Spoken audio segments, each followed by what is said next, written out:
Hello everyone, myself Moiz Abdullah. Today we will study about Django framework of Python language. Django is a very powerful framework because it provides many built-in functionalities, making it an excellent choice for rapid development. So let's start the lecture. First of all, we will study about Django architecture. In this, we have three most important parts. First of all, client-server separation. Django adopts a three-tier architecture. In this, we separate the client, server, and database layer, ensuring full responsibility divisions. This structure allows the server to handle logic and database instructions while the client focuses on the user interface and presentation. Then we have model view template. Django uses model view template pattern similar to traditional MVC architecture. MVC is a model view controller architecture. The model manages the data and database instruction. View handles business logic and the template manages user interface. Then in the last we have view as controller. In the Django, the view functions like the controller in an MVC framework. It processes user requests, interacts with the model to fetch or manipulate data, and returns the appropriate response, acting as the bridge between model and template. Then in the next slide we have the Django components. The Django components are model, again view and template. If we compare model view template with an MVC architecture, then we have model as model, view as template, and the controller as view. So let's start with the model. Django's model acts as the interface to the database using an ORM, which is object relational mapper to manage data without writing any SQL queries. Models define the structure of database tables with each model representing a table and its attributes, making database interaction more intuitive. Then we have view as templates. In Django, templates are responsible for handling presentation logic. It uses HTML mixed with Django template language to render dynamic content, ensuring a clear separation of design and data. Then we have controller. This is basically view as controller. Again, the view in Django serves the role of controller, managing URL routing, business logic, and request handling. It processes incoming requests, interacts with model to retrieve or update data, and returns the appropriate response either by rendering a template or returning data directly. In the next slide, we have difference between object and relational database. In object-oriented programming, basically called OOP, objects encapsulate both data and behavior, which is called methods in OOP language, allowing them to represent complex entities. They support inheritance and polymorphism too. This structure aligns closely with real-world entities, making code more intuitive and modular.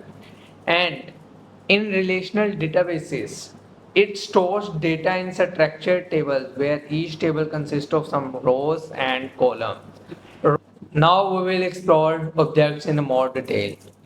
First of all, data encapsulation. Objects encapsulate data within fields and provide behavior through method controlling access and modification to internal data. This encapsulation supports modular code by restricting direct access to an object's data, promoting data integrity and security. Then we have object referencing. Object can reference other objects forming complex graph-like structures by creating relationship between objects. They enable hierarchical and associative data structure. Then in the end we have point inheritance and polymorphism. Objects support inheritance, allowing new classes to inherit attributes and methods from existing ones. Promoting code reuse, polymorphism enables objects of different types to be treated as instance of common superclass. Now, we will understand relational database in more detail. First of all, requirements modeling. The entity relationship model is used to visualize and clarify system requirement by defining entities, their attributes, and relationships. This model process helps stakeholders understand the data structure and the relationship between different parts of the system. Here in the table we have diamond symbol for relationships, rectangular symbol for entities, and oval symbol for attributes. All these combinedly makes ER models. Like if we want to represent who makes the car, like man makes the car, then one entity is man, other entity is car, and we have relationship between them makes. So we will make a rectangle, make align it with the diamond box in which we write makes, and then we will make another rectangle which is car, and join the makes with the car. In this form, we will now say that man makes the car. In man, we have some attribute like its name, his phone number, his email, etc. And in the car, we also have some attributes like its color, its shield, its gear styles, and many other things. Then we have database design. ER models serve as the blueprints for structuring and designing database schema, ensuring an organized data structure by specifying entities, their attributes, and relationships. ER model enables the creation of efficient normalized tables that support the system data needs while maintaining data integrity and minimizing redundancy. Then in the next slide, we have an example representation of objects and database tables. In the objects, we have a class of students. In this, we have two attributes, major and project. Then we have a class of project in which we have stakeholder clients and list contacts. Whereas in the database tables, if we store it, then we have table of students with three columns of ID, major, and project ID. And in the projects we have ID and client ID. Basically, the in the table students we have ID project ID as a foreign key from projects, whereas in the objects method projects in the project we have stakeholder client. It is basically the object reference from student class. So this is how they make relationship between each other. Django ARM. In Django ARM, you define models as Python classes that represent database tables. Each attribute in the class corresponds to a database field, allowing developers to create structured database representation directly in Python without SQL. Now understand ORM translation. Django's ORM translates Python code into SQL queries, enabling interaction with the database of the Python rather than raw SQL. This abstraction layer simplifies database operations, making them more readable and less error prone. Then we have database creation. Django ORM can automatically generate databases and create tables in the databases based on the definition of models. From migration, it builds the necessary schema and updates the database structure when the models change. Now, we will understand the CRUD operation. CRUD basically means create, read, update, and delete. Create means create something. It is an operation. In SQL, we call it an insert, and in the HTTP responses, we call it put. In Django, we use put from HTML to insert any data in database. Then we have read. In database, we have select command for this, and with HTTP response, we have get command. In Django, in the HTML, we will use get command to retrieve data from any table. Then we have update. In SQL, we have update command for it, and in HTTP response, we have put command in it. In the end, delete. In SQL, we have delete command for deleting something, and in HTTP response, we have same delete command. Here we have an example of Django CRUD looks like. Django CRUD operations basically are it uses create or save methods to add new records, which is after the HTML responses of get and then we have read, it retrieve data using the get method from HTTP response. Then we have update, it modifies the existing records with save or add methods. Then we have delete, it remove records using the delete method in HTTP response and SQL queries. Uh, so now on, Movers will continue from here to explain the Django CRUD in more detail. I am Ovas name. Today we are going to take a deep dive into the Django development.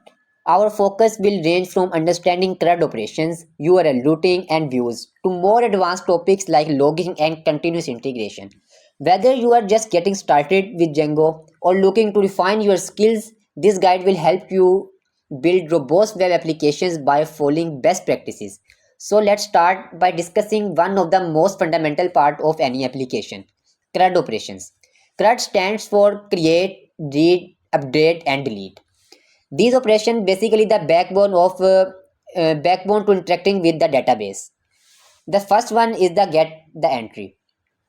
In Django, retrieving an object from the database is as simple as using its primary key. You use the get method with the primary key to fetch that specific record. The second one is the update the entry. After fetching the object, you can modify its attribute like entry.title equal to new title and save it back to the database with save method. The third one is the creating an author. Django makes it easy to create a new object with the create method. You can initialize and save object in one step. The fourth one is the adding relationships. You can associate one model with another, like adding an author to an entry using the add method. These operations demonstrate the elegance of Django's ORM, which abstract SQL queries into Python methods, allowing for quick, initiative interaction with your data. Next, let's talk about how Django handles URL routing. This is crucial because it's how you connect URLs in your app to the right logic or views. Importing dependencies. The first step is importing necessary modules, typically from Django.urls. You will often work with the path function to define URLs. Defining URL patterns. Django uses URL patterns, which is essentially a list of routes or paths that map URLs to specific views. For example, you can create routes like article slash 2003 or more dynamic ones that accept parameters like this one. Mapping URLs to views. Each route you define corresponds to a view function that contains the logic or for what happens when that URL is accessed. Django's URL routing system is powerful because it allows you to organize and structure the various pages and functionalities of your application in a clean, readable way. Now that we have mapped our URLs, let's dive into views. These are the functions that process requests and return responses. The first one is the query the database. A typical view might start by querying the database. For instance, if we are building a poll application, we could fetch the latest question ordered by their publication date using Django's ORM. Loading a template. Next, the view loads to a template. Django's loader.getTemplate is one way to fetch the HTML template that you will use to present the data. Preparing the context. Before rendering the template, you will prepare a context dictionary. This dictionary contains all the data you want to pass into the template. For example, we could pass the list of questions we just fetched. Finally, the views renders the template with the provided context and returns an HTTP response. This is what gets sent back to the user browser. Django views are essentially the controllers in MVC framework, where they handle logic, fetch data, and return the appropriate HTML response. Moving on the templates, these are the building blocks for the front end of your web applications in Django. Templates are where HTML meets dynamic content. Conditional rendering. With Django's templating language, you can conditionally display content using if tag. For instance, if no data exists like no polls, it can display no polls available message, or else it shows the answer of that poll. Looping. Django templates also support looping over list of data using the for tag. This is a great for iterating over objects like blog posts, products, or any other dataset. Variable output. Finally, to display dynamic content, you simply use variable syntax. This allows you to inject values from your content into that HTML. Django templates make it easy to separate the logic of your views from presentation, keeping your code clean and maintainable. Okay, let's talk about logging, which is often overlooked but critical for debugging and manipulating your application. Flexibility. Django's logging system is highly flexible, allowing you to output logs to different destinations, filter by severity, and even direct logs from different components to specific files or outputs. Metadata. One of the benefits of using Django's logging system is that automatically adds useful metadata like timestamps and line numbers. This can save a lot of time when tracking errors. Efficiency. Logging is more efficient than using print statement. Especially in large applications, it follows a singleton pattern, so you configure logging once and can use it globally across your project. Setting up logging is as simple as importing Python logging modules and creating a logger instance. Once done, you can log different events or errors throughout your applications, making it easier to monitor and debug. Now let's shift gear to a more advanced topic, continuous integration or CI. CI automates the process of building and testing code, which is a key to maintaining a high quality, scalable project. Automation. The core idea of continuous integration is to automate the process of building and testing the entire system on a regular basis. This way, bugs or issues are discovered early in the development cycle. Early detection. By running tests frequently, continuous integration helps developers catch issues as soon as they are introduced, reducing the risk of major bugs in the final products. Continuous delivery. Continuous integration does not stop at development. It also helps in automating the release process, ensuring that every stage from development to production is seamless. In short, CI helps automate the repetitive aspect of development, freeing up time for developers to focus on what matters most, writing great code. Okay, now moving toward the continuous integration decisions and setups. The first one is the pre-submit test. These are fast, automated tests that can run before code is merged. They gatekeep your code base, ensuring that only working code gets merged. The second one is the post submit test. After the code is merged, larger, more integrated tests run on the system to verify that changes don't break anything on a larger scale. The third one is the release promotion. Once your code passes all these stages, it can be promoted to a release candidate.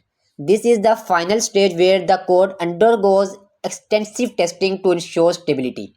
By automating these stages, continuous integration makes the development process smoother, reduce integration pain, and improve overall code quality. Lastly, let's touch on multi-system continuous integration, which can be a bit more challenging but crucial in larger distributed systems.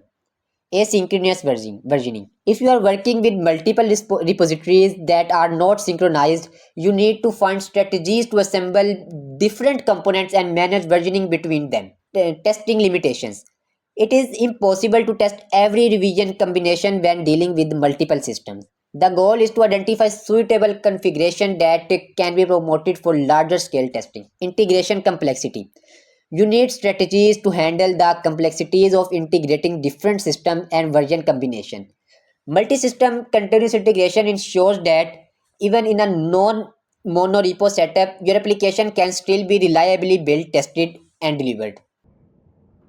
Now I will discuss dynamic analysis. In this lecture, we will cover what is dynamic analysis, debugging techniques, which includes common tools, debugging techniques, first testings, and performance analysis. We will explore how to debug a program, analyze its performance, and optimize the code.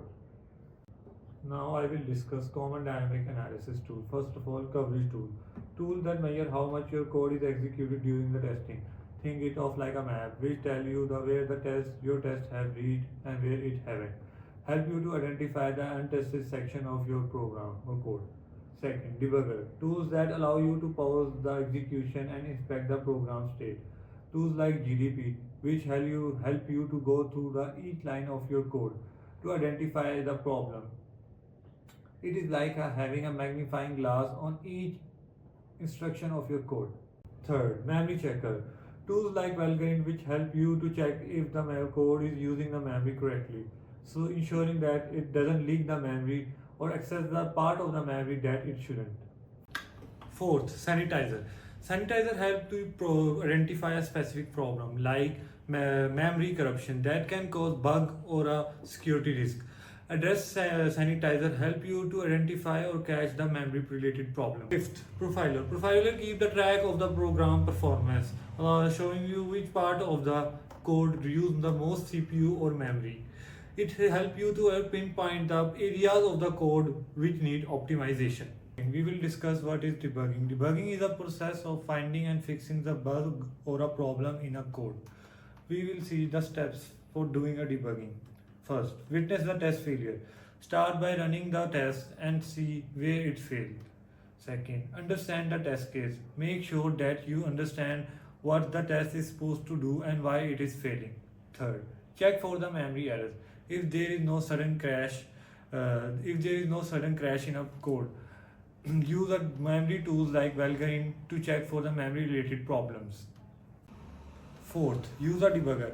In a debugger, set a breakpoint at the suspected line of the code and run the test and check for the call stack. Fifth, break earlier or use RRR. If the bug seems deep in the code, use a breakpoint earlier to trace back through the whole code, or use RRR to run backwards. Now I will discuss some of the most important debugger command. First, BT. It helps you to show the stack trace frame. It helps you to change the frame of the stack. Info local. It helps you to show the local variable of your codes. Info arguments. It helps you to show the arguments of your code or program. P. It helps you to evaluate or print your code or program. B.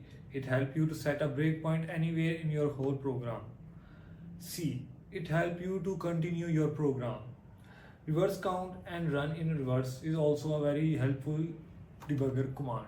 Discuss what is first testing. It is a test in which we give a random input to a program to see if it crash or show some random or unexpected behavior. Its popularity increased in 2010s, very effective in finding securities related issue. Why first testing is effective? By trying a wide range of input, first testing can reveal vulnerabilities or hidden bugs that developers may not have anticipated.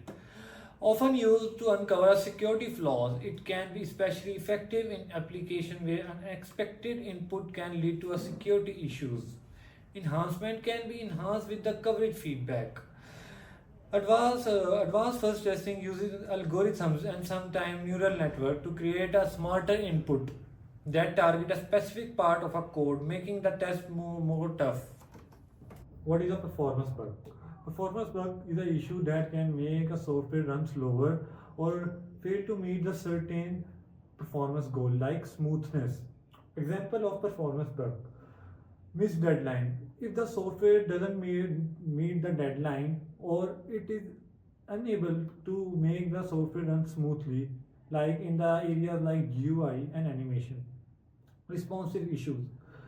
Delays can make the experience worse if the response time is noticeable. Like in GUI, if the response time is between 15 to 30 ms, it is great, but if it is 100 ms, it is very noticeable. and animation should be between 30 to 60 fps. Example of performance bug is unexpected slowdown. The software becomes slower when a certain input is given or under a specific condition. Performance regression. The software becomes slower as more features are added. Variability across a platform. The software runs smoothly on a one platform and lag on another platform. Performance test challenging. Improvement potential. How much room for the improvement is there? And does law limit the speed for the parallelization, local optimization, roofline analysis? Do you expect to be limited by bandwidth or compute? Slowdown analysis. Is slowdown localized, dispersed, or emergent? Getting a reliable measurements is difficult. Measurement challenges. Inconsistency, load dependency, compilation, non-representative datasets, and intrusive tooling. Performance metrics. Average case versus worst case. Tail metrics, tension between the latency and the bandwidth. Now moving forward, latency versus throughput. Latency is the duration between a single trigger and the system response. The tail latency such as 95th percentile under a specified load is more important than an average throughput. It is a time for a process to perform a fixed amount of work. It often increases with workload size up to a saturation point. Reducing a overhead with the batching can improve throughput, but typically at the expense of latency. Now moving forward, consider and adding an element into the sorted list while maintaining its sorted order. There are two scenarios. A. Insertion one by one. Each element is inserted into the list at its proper position while maintaining the sorted order. This requires shifting of the existing element to create a room for the new element, but ensure the list remain sorted all the time. Scenario B. Sorting after appending. All the new elements are first added at the end of the list. Then the list is sorted using a comparison based algorithms. These this avoid the need of the shifting of the already present element, but it required an additional algorithm. Now moving forward, we will discuss Amdahl's law. It helps us to understand the limit of the speed up that we can achieve through parallelization. In particularly useful when we are trying to improve the performance of a system by dividing a task on a multiple core or a CPU. We can see that they are given a formula. Amdahl's law states that the maximum speed of a system given by the ratio S is equal to time before over time after, where T before is the time taken to run task without optimization, and T after the time taken to the process after the optimization. We need to identify the portion P. P states that which portion of the process is optimized. The total formula T before is given as equal to P multiplied by T plus 1 minus P multiplied by T, where T is the total time. Let S be the speed up that can be achieved by the portion of the task that is optimized. The T after is given is equal to P multiplied by T over S plus 1 minus P multiplied by T. The overall speed up formula is given as 1 over 1 minus P plus P over S. We can calculate expected speed up. As the number of processes approaches to infinity, the theoretical limit speed up is 1 over 1 minus P. This means that the non-parallelization portion of the all tasks will always limit the maximum speed up. Now in the graph we can see that these include lines showing speed up limit when a different percentage of a task, example 50%, 75% and 90% and 95% can be parallelized. For example, if the 50% task can be parallelized, the speed up flatten much sooner, even with the larger number of processors. As you can see that the number of processors is increasing on x-axis. For instance, if 50% task is parallelizable, the maximum speed up is 2x. No more how many processors you added. However, if a 95% of a task is parallelizable, the speed up can approach to a 20x with a sufficient number of processors. Now moving forward. Optimizing a parallel text search. When searching for a keyword across a large code base, half the time is spent reading the searching file and half is spent formatting and printing the results. This is an embarrassingly parallel problem that can speed up the distributing the work across the multiple cores or nodes. The maximum theoretical speedup is limited by the Amdahl's law, which considers the portion of the work that can be parallelized. We can see that as we can see that 50% of the time is spent on reading the file and searching for the keyword which can be parallelized. 50% time is spent on formatting and printing the sorted summary which is not parallelized. So the value of P is here 0.5. When we put the P value in the formula 1 minus P is equal to 0.5. So when we put it in the formula, S is equal to 1 over 1 minus P. Substituting P is equal to 0.5. The overall value becomes 2. The maximum speed that could be achieved by distributing the parallelizable work across the multiple cores or node is 2x. This is because the half of a task, formatting and printing, cannot be parallelized. So this is the summary.